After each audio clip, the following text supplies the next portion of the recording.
Hello and good evening. Kansubire mwenna musibye bulungi. Nje mutusaako emikono kitambudde bulungi. Amanya n'eddoboozi nze Nsubuga Peter nga teza nnyo okukozesa African Dream 169 abasinga ali mumanyi ku mukuto gwange ogwa Twitter. Amanya era ge gamu Nsubuga Peter. Handle yange African Dream 169 ku Facebook kozesa era Nsubuga Peter. Amanya gange gennyini. Sitera kukola videos, but today I decided to come out and at least try to explain what I've been trying to communicate mostly on Twitter regarding the increased number of road accidents that are happening in the country.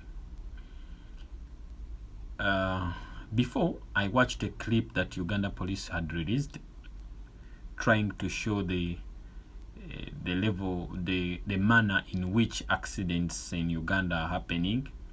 Mostly they involved borders. Few were involved, they were vehicles. But in my own conclusion, I've tried to analyze these videos. There were also previous videos that Uganda police had tried to release. Mostly, tetuganye we mostly blame borders for reckless driving and other things that follow. Naye, in most cases, we leave out the fundamental cause of all these issues. Tetuganye blame tetujja kugishiftinga kuba border. They also are part of the bigger problem. But what I would like to address this time around is not only borders that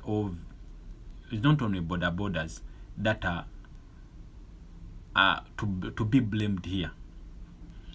Obuzibu bwe tulina bwe tusinga okubeera nabo obuleetedde this kind of accidents okubanga kati they are rampant mu ggwanga. Even today, honorable is it Serere something, naye afiiridde mu accident. Linnya lye linvudde mu mutwe wa NRM. Naye afudde mu accident. Tubadde ne accident era wabaddewo accident ebaddewo which involved the tractor in Mbale. There was another accident along Masaka Road, I believe. There has been today a lot of accidents and where life has really been lost. Ntunuliddemu ne analyzing obuzibu bwa accidents, the similarity between all these accidents. Nga bwewetegereza n'olaba, these vehicles are all happening. Accidents happen head to head. Emotoka neno neno then boom nezi colliding. Okiraba. The accident ezo zetusinga okuba nazo ennyingi. They are head to head vehicles. They are hitting each other. Eza nebo tunulira border. Era olaba nga boda olusi just joining ekkubo then nesinkana emotoka nezetomera. Oba ebadde esala enejja nejikuba. Okiraba. Tolabayo accident nti oba bamuvudde mabega n'amutomera. Okiraba. Amuvudde mabega n'amutomera. Oba zizze ne zeesanga then ne colliding. No, they are always head on accidents. Obuzibu bwe notisinze buli wantu obusingo ddala okuviirako ekizibu kino it's majorly caused by the kind of road system we are having mu ggwanga. The population has increased. Many people have started acquiring vehicles, but the road sizes have still remained the same. And also the kind of roads we are constructing are two-way. Banai, two-way. Engudo nfunda, and even they are two-way. Ene motoka eyite eno ene ejja bwete. Okiraba. oli bwagezaako okwagala to overtake, that's when we have the head on collusion. Oli ajja n'avuga n'agezaako okugyayo omutwe alingize, fenna abavuga ku motoka mutegere ovuga oliuso olina kitrakita kikuli maaso be motoka nene basi ekuli maaso n'ogezaako oyagala oveeyoko ofune view oba waliwo emmotoka ejja okitegeera bw'ogirayo bw'oti ettama osangire emmotoka ng'ebadde ekola ki eyisinganya oba oluusi oli agezaako kwagala kuyisa then batandika okulwesinga ono bwadde baagala okuyisa naye n'ayongeza speed tojja kumpisa okakkana mugenda okuvaayo nga n'eri emmotoka ejja oyagala okusiboddeyo tosiboddeyo mbu owugule nga accident zigwa ebintu bwe bityo ekintu kyetulina ekintu nze kyendaba solution sijja kwogera nnyo bizibu naye solution gyendaba the solution to this kind of accidents we are having. Uganda, we need to adopt a different system of constructing roads. Enguudo mu mawanga gano tubuna abakulembeze baffe abatambula nnyo abatambula mu nsi endala ezikulaakulanye ze twegomba okubeera naye bafairinga okukopinga systems eziri eyo bajje baziimplementing. Today in the 21st century tukya constructing enguudo ezo zembagambye eza two-way. Those even highway is there are two ways. Ochegera oluguudo luva wano paka Mbarara two way, luva wano paka Jinja two way. Okujja ko northern bypass kadi gye ba constructing oba gundi eno express yosanga nga ya one way. One way two way zeyo nje nabanyonyodde tibakola oluguudo lwerumu ngene egenda nenejja kitegere nga tewali tebazaawudde wabula olusi bakubawo ka line just tebateekawo ka line ne paint mbwene eyite ate ne paint gwe bateekawo waffe bwe Uganda mu kimanyi ebintu enkuba bwe mutonyako emyezi ngaasanguka it goes away. Then people are left to struggle. I'm on this side and the other one is on the other side. Sometimes you find people trying to take over going into the other lane. Woviraka accidents, head zone, zezuze ngambi. Na yo enguudo kati eziriko ku mulembe. Service roads, enguudo zino ezigenda ntino kibuuka lane. Ezo zenguudo zeba constructing a two-way.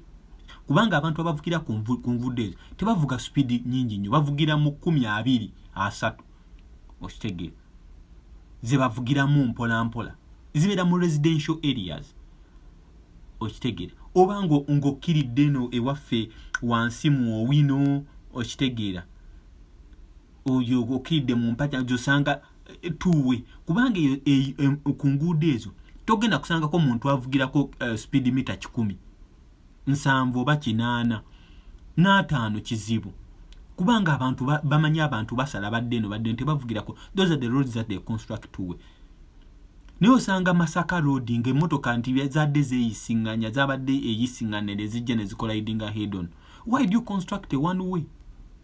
I mean a two-way. Why don't you construct a one-way road? Nti zine emmotoka ze side eno tulinayo lane 3 zigenda. That is a one-way going. Then on the other side ne mwawulamu n'ebyuma bamutaddewo biki okitegeera ne lwawulamu oluguudo. Then the other side you have 3 lanes or 2 lanes ezo zikomawo. Kati emmotoka zineesanga zitya to collide on each other. Okiraba zona emmotoka zigenda ziti it's one way, they are all going. Okiraba you will not have collusion on because ku highways people are driving 100 bali mu speed meter 10 okitegeera. You will not have these kind of issues. You will have them, okay, but the rate at which accidents are happening will drop. Okiraba it will drop. Katigenda okuzino boda nti ayingira mu joining oluguudo motoka zigenda joining oluguudo where they collide. gundi ebyo bayitoba intersection otegera ngo olugudo lujja ne lwegatta ku lulala otegera ono joininga main road. Before they join main road oteekwa okuteekawo measures ezireetera omuntu okudroppinga speed at which they are coming, okugeza nga hump okitegeera, teekawo lights, traffic lights. Kale according to our standard in Uganda, I do understand ebintu ebyo traffic lights amasanyalaze is expensive. Naye teekawo humps, teekawo bu hump ntino ne boda ne webejja ajja kulinnya pa akendezeeko. At least at that time alaba side zonna, si kujja kuyingira luguudo ajoininge emmotoka byekubi.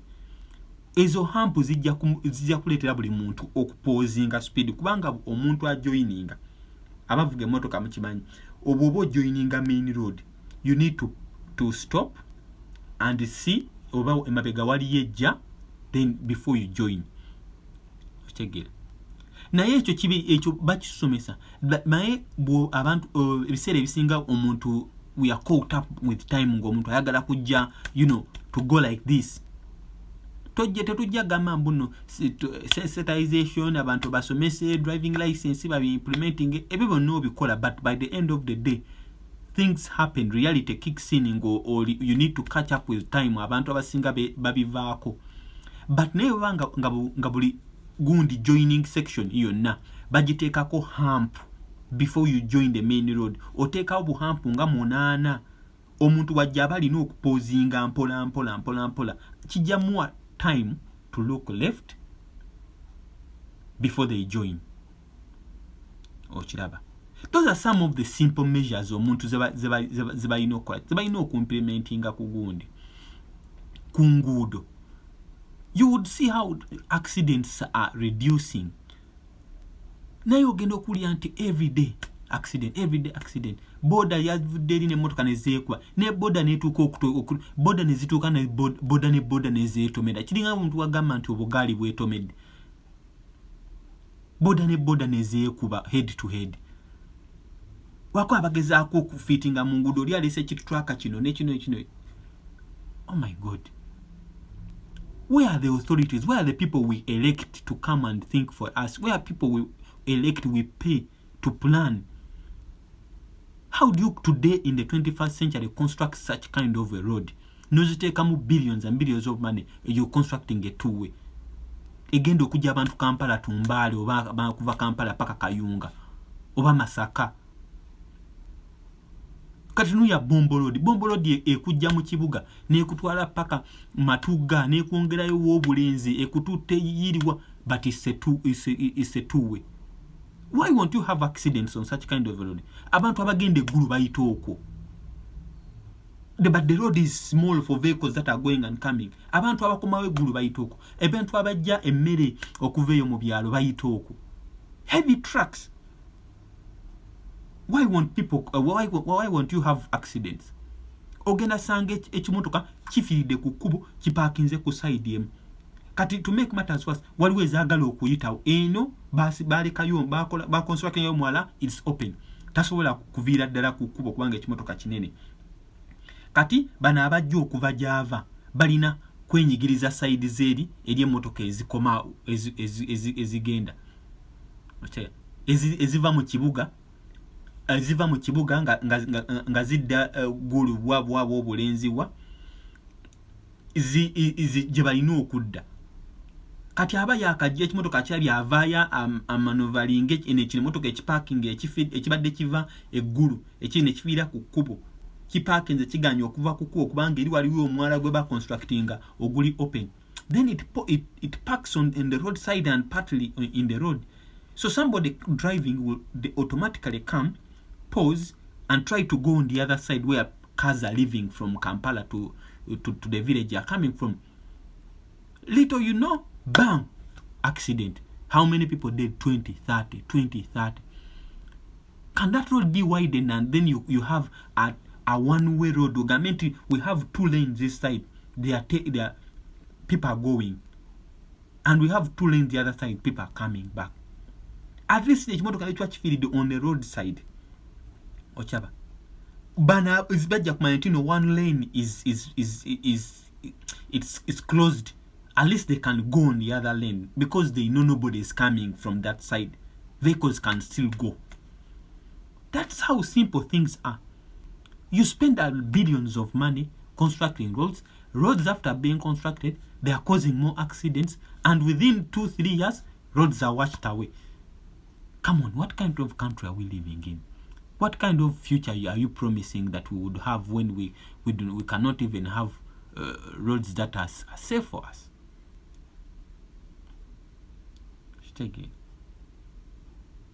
There are some few things before we begin blaming drivers. What has Uganda National Road Authority done? What has even KCCA? I keep on calling for Mr. Lukwago. I'm tagging in all my tweets, tagging KCCA. Why can't we start implementing a one-way road in the city? To not even Gayaza Road. Gayaza Road is also busy. Kuitake motokabya cementers. Only here at Kalero is where they divided the road. They divided. And somewhere along Mambule, but after that Kanyanyakude, it's all one way. But why can't we why can't we widen the roads and create 3 or 2, minimum 2 ways for vehicles? And it's one way. It's a one-way traffic. These are some small things. Put humps on intersections. Together. Before a car joins the main road, it should at least pause for the meantime. Humps are there. Construct widened roads, and they should be one way. Let 2-way be left for service roads. In housing areas, in small towns, where people are not driving that fast. Or where traffic needs to, where there is no traffic, because even in the city, people will not drive 100 speed meters, but there is a lot of traffic. There are a lot of people that must leave, and there are a lot of people that must come in. So vehicles needs to go like this. So it will reduce on the traffic and the time people are spending on the roads, on the way to or from the city. You get. Then we can talk of the lights, street lights, We can talk of other things, improving on driving, even marking roads. We need to painting roads. Leaving trenches open. That is the old system. Banange. Trenches must be closed. Abantu bagwa mu trenches and people die. Today I read news waliwo omusajja yagudde mwala n'afiiramu because it rained. Ne trenches ezo, they construct small trenches. Kampala Kampala was built in a swamp. Kampala was built in a swamp, and water moves from Naguru Hill, from Kololo Hill, and it gathers in the middle. So we need to have huge trenches where ne tractor sologena mu trench ne yura. Look at the trenches that are constructed in UK. Osanga trenching nga forklift boom lift nga bine biyola ngeyola ne yiwayo kubanga bamanyiti there is a lot of water that comes in the city. Those are the kind of trenches we need to construct mu kibuga. Nambole omwala gwe Nambole, that needs to be dug deep. Ngemotoka solo kugendayo in case there is obanga guzibikidde, so okutekayo at least ebiyola ebyo nekiloadinga ku truck ne batwa ne bajjayo ettakero ne babikirialinga when the rain season kicks in. Constructing a trenches ngekyo you built it will last for long. Naye ozimbaka trench wekati nogamba 50, it has spent $1 billion. Nkube emu waiting amayumba gonna they are washed out. These are the things that we need also to work on as living. Let us stop politicking a lot. Uganda, we've been politicking since the 80s until today. And for me, what I see, we are being dragged into a failing state. So the earlier, the better we address issues. We start service delivery. We've sung Museveni is going to go, but what of us? Where will the city stay? How will the country stay? How will the country be? Omusajja agenda tumukoya agenda ne mukama ajja mutuyambako, but there are some fundamental issues whereby even Museveni does we don't is among the last issue, the last topics to be discussed. This is the future of our city. Many of us have been born there, we have lived there, and we are going to get old in that city.